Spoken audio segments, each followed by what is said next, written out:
We're not doing it. So I guess with that, we'll get started. But I appreciate you for being so open and willing to do this interview with us. We really do appreciate it. Can you just tell me a little bit about what life was like before you were diagnosed, like before you had symptoms? Well, think I sort of had symptoms for a lot of years before I was officially diagnosed. Okay. Like I would get numb, and my mom had MS, so I sort of had an idea. You were familiar with it. Yeah, but it was also right around the time where the drugs were first coming out, and my mom had just died, and there was no way I was dealing with any of this. So for those about 15 years, I would have something, and then it would sort of go away. Okay. And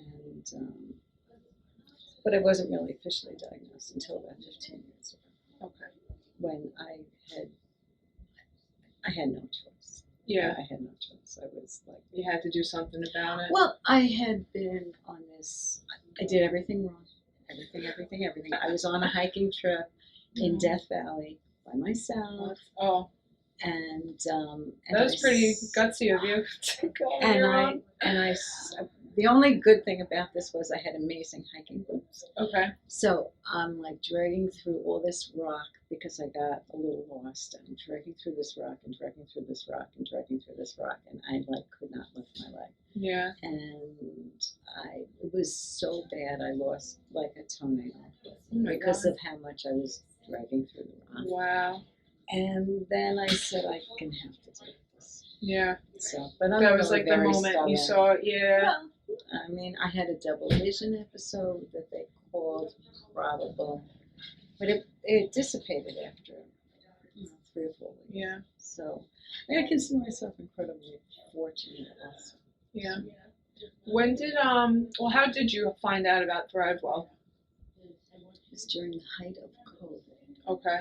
I normally got my infusions at my doctor's office so exactly 3.5 years, right? Because we're about that point. So anyway, I got infusions there, and it was okay. And then they closed down, and they scrambled to find somewhere else that would do it. Yeah. Because they weren't going to do it. And that's how I came here. And I was like, an amazing difference. Just an amazing difference. Well, we're happy to have you here.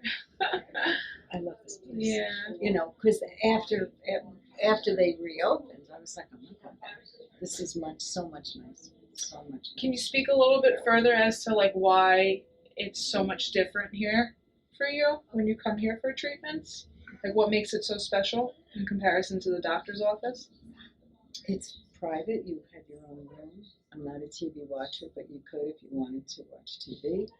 The staff is amazing, kind, professional. I mean, not that they weren't in my doctor's office, but it's just a different vibe, a totally different vibe. Everybody is like, you okay?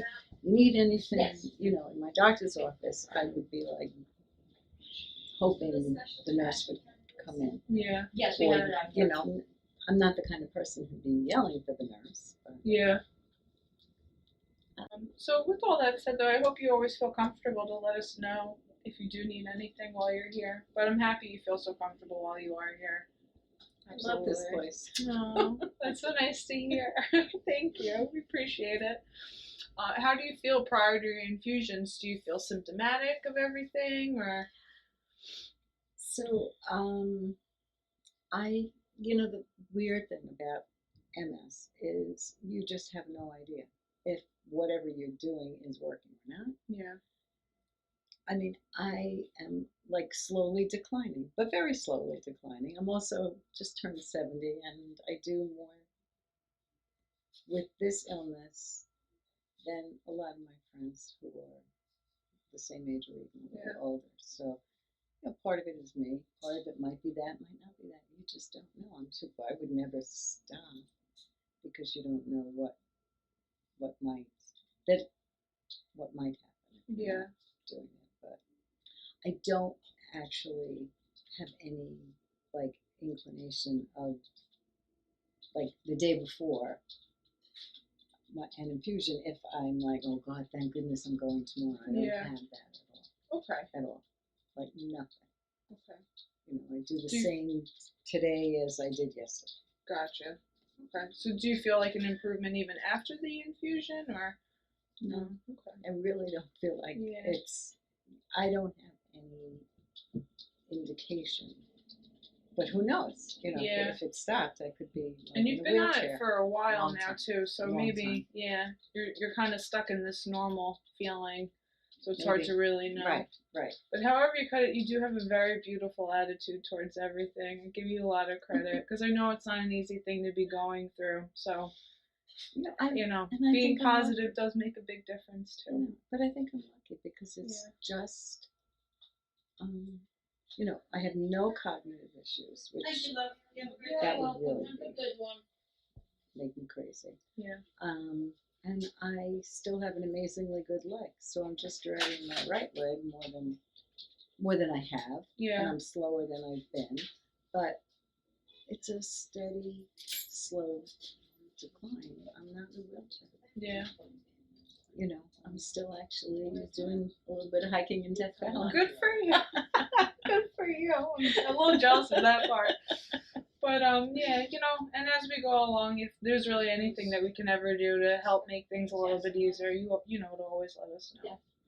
But like I said, we're always happy to see you and to have you and hear your stories about hiking in Death Valley. As crazy as it is. Good for you. Mm-hmm.